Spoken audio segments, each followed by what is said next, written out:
This is our project on China by Austin Smith, Karen Yee, Jake Howe, Valentina Norette, and Job Bork. Joe Bork. Our product is a heated towel rack. A heated towel rack, also known as a towel warmer, is a stylish appliance, mostly used in bathrooms to help keep towels warm, dry, and ready to use whenever someone steps out of the shower. Having a heated towel rack will not only add a stylish touch to one's restroom, but it will also help to minimize germs and mold. It will be eco-friendly by helping to save on water and electricity. It reduces the frustration of trying to use a humid towel, which is never fun when you step out of a shower. And it will help to enhance the showering experience of anyone who uses it. The VRIO model, value, rareness, imitability, and organization are as follows. The value adds organization and aesthetic value. Rareness, it's not in China like it is in the United States and Europe. This is not a prolific product there. Imitability, it's something that's not difficult to imitate. And organization is very easy for us to plan to maintain corporate leadership and vision as we provide for our customers. The competitive advantage, our product is a temporary competitive advantage, and we look at quality and efficacy. We can envision a long-term competitive advantage because people's tastes always change. Upon entry into the Chinese market, our business will compete on price for cost advantage. Our costs will be significantly lower than everyone else's and have a higher quality rating. There are several competitors in China that are viable competitors. They are listed below. Some of their strengths and weaknesses, one strength they do have is they are already established in the market, so they would already have a large market share. Their vulnerabilities include assembly requirements, which means their product comes in multiple pieces, and something that we would be shooting for is a item that you get out of a box, plug it in, and it's good to go with no assembly required. The market department, market is best suited for our heated towel rack would be an electronic appliance division, more specifically more than just electronics or furniture, and we would be focusing on consumers ages 24 to 35. And the market that we feel would be the most the best market to go into at first would be Shanghai, because it is a mostly suburban area. Our brand name would be straightforward. Hot Rack, translated into Chinese, is listed. We would be focused on pairing our brand with comfort and affordability while keeping an ethical image as well. Our product description would be equipped with electrical heaters throughout each bar. And China has a large market for massage parlors and other areas that would be in a great need of this. Our logo would have a striking likeness to our heated towel rack, but alone it could mean hand or expert. Our sales strategy would involve several different forms of advertisement and strategic processes. The largest e-commerce market worldwide is China. It is set to be hit 1.8 trillion by 2022, which is huge. The best market to be in for a company. It also has a couple of options that we want to tap into, namely Alibaba, who the company has, or the site has 601 million active users, which is double the population of the United States. Also, Amazon is a very viable and good source to have for our internet sites, because it enables distribution through a distribution system that already exists and functions much like it does here in the United States. Also, we will utilize virtual agents and advertisements through online visitation in different websites where our product has relevance. Piggybacking off of that, this would be our ad and logo that we would produce and promote throughout China. And we would advertise this poster in department stores and through online resources such as Walmart and Amazon, as Jake mentioned. Our pricing plan and strategy, our heated towel racks will retail between $35 and $130 in US dollars, which translates to just over $240 to just over $900 in Chinese currency.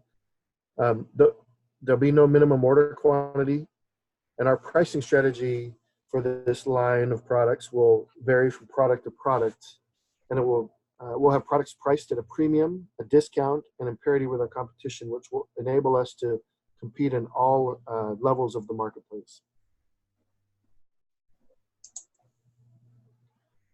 One of the vital pieces of our differentiation strategy is our ability to sell one item to any given customer who chooses to buy one.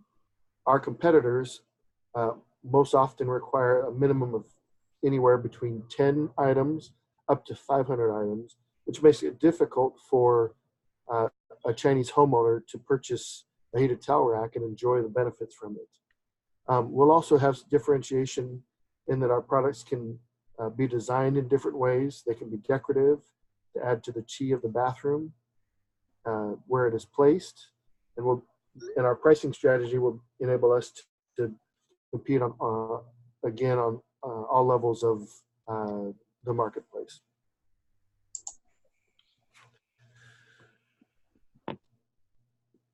Uh, 88% of Chinese millennials purchase a product online more than once a week. So online purchasing has been explained before as a major part of our plan for distribution. Our promotional strategy will not require a large budget due to the reasonable pricing of online advertising and the use of apps and social media in China. In China, mobile comes first. So this is our plan for distribution and promotion. Our business entry strategy involves several components. Most notably, and the most important, is that we need to apply for a patent in China. The process is complicated and it does take a while for it to occur. In fact, we should expect to not make any accrue any years of sales until we can enter the market with that patent. China is well known for its very high levels of counterfeit product, and we would like to protect ourselves and our product as much as possible.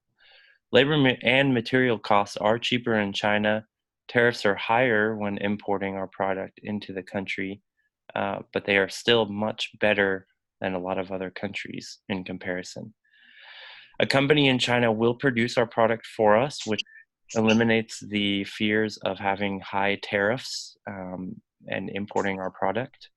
This company in China will also take care of production at costs and expenses, and we will sell the product with our brand on the package.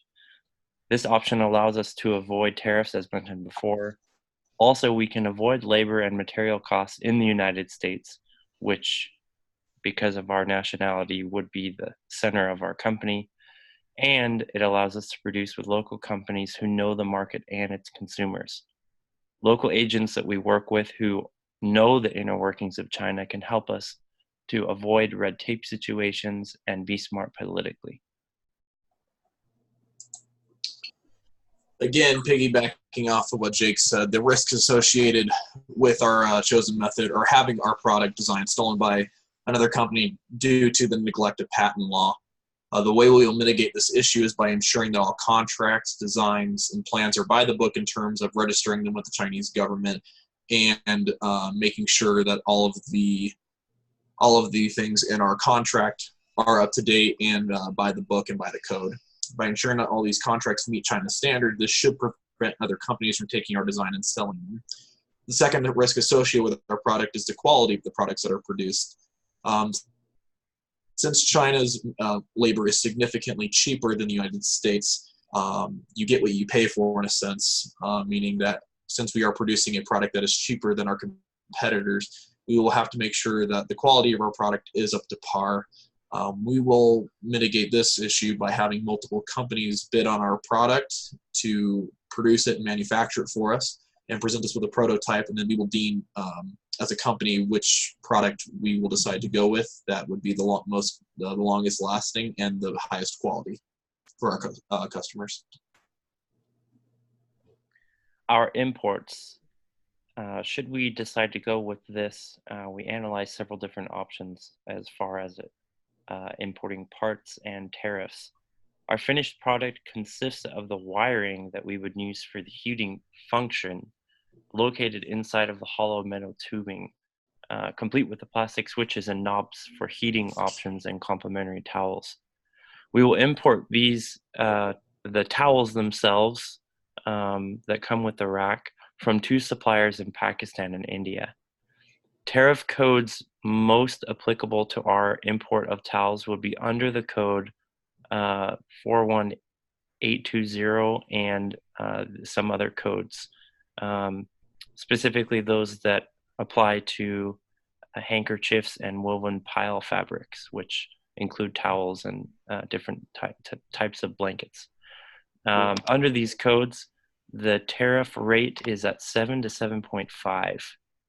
Between both Pakistan and India, China has an open bilateral agreement and does not cause any problems for trade.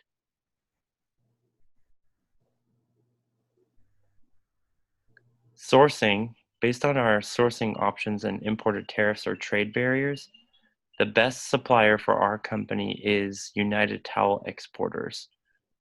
This is a family-owned business. It's known to be the leading manufacturer and exporter of textile products in Pakistan. Choosing UTE as our supplier means that the quality of the product, they provide, the location, the trade regulations, capabilities, and most importantly, everything else are reliable and responsible. UTE will ship all of the orders to a location in China, to a port that makes it easy for us to have a delivery of 22 to 24 days.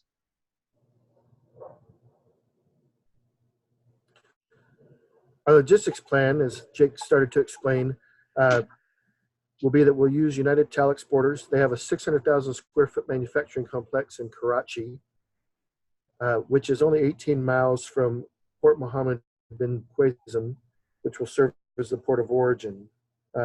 UTE has agreed to the cost and freight, and they'll bear the cost of freight to the named port of destination in China. They'll also assume risk for the goods from the time goods have been delivered on board the vessel to the port of shipment. Their preferred freight company is Cuny and Nagel, and the duration of the voyage is estimated to be between 22 and 24 days. This next section shows the title for positions in our company and how we will go about recruiting them.